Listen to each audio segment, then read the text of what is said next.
नमस्कार, आप देख रहे हैं सिनेमा हॉल और मैं अजय ब्रह्मात्मज। आज मैं परिणीति चोपड़ा की बात करूंगा। परिणीति चोपड़ा का आज जन्मदिन है। सबसे पहले तो उन्हें जन्मदिन की ढेर सारी बधाइयाँ। वह एक अलग किस्म की अभिनेत्री हैं, हालांकि उनकी प्रतिभा का अभी तक सदुपयोग नहीं हो पाया है हिंदी फिल्मों में, ऐसा मुझे लगता है। परिणीति चोपड़ा की बात करें तो हम सभी जानते हैं कि वह प्रियंका चोपड़ा के रिश्ते की बहन है और कहीं न कहीं प्रियंका चोपड़ा उनके लिए प्रेरणा भी रही हैं, जिसकी वजह से वो फिल्मों में आई। बताते हैं कि मैनचेस्टर से अपनी पढ़ाई पूरी करने के बाद उनका इरादा तो बैंकिंग के फील्ड में जाने का था, लेकिन वह भारत लौटी और भारत लौटने के बाद उन्होंने यशराज फिल्म्स के पीआर टीम में कंसल्टेंट का काम कर लिया और यहाँ काम करती रही। बहन से मुलाकात होती थी।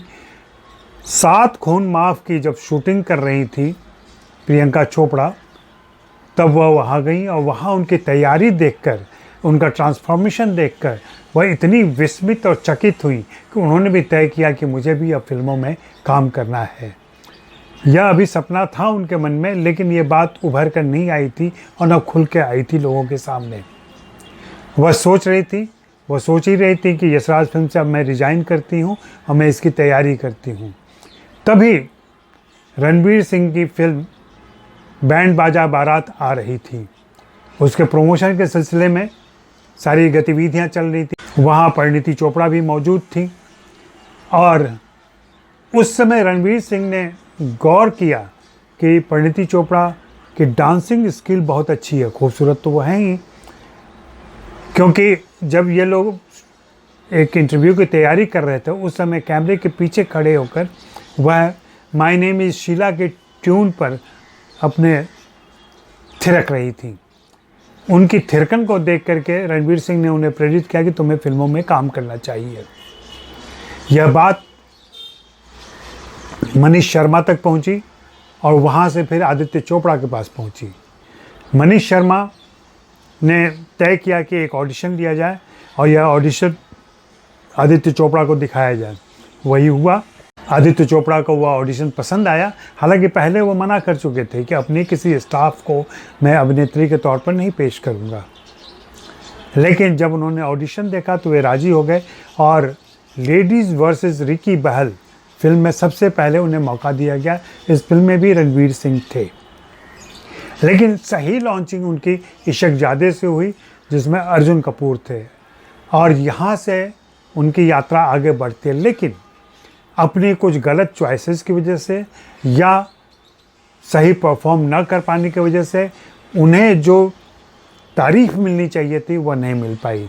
लेकिन वह फिल्मों में लगातार काम करती रहीं। हालांकि 1-2 साल उन्होंने अंतराल भी लिया, गैप लिया और उस बीच में कोई काम नहीं किया।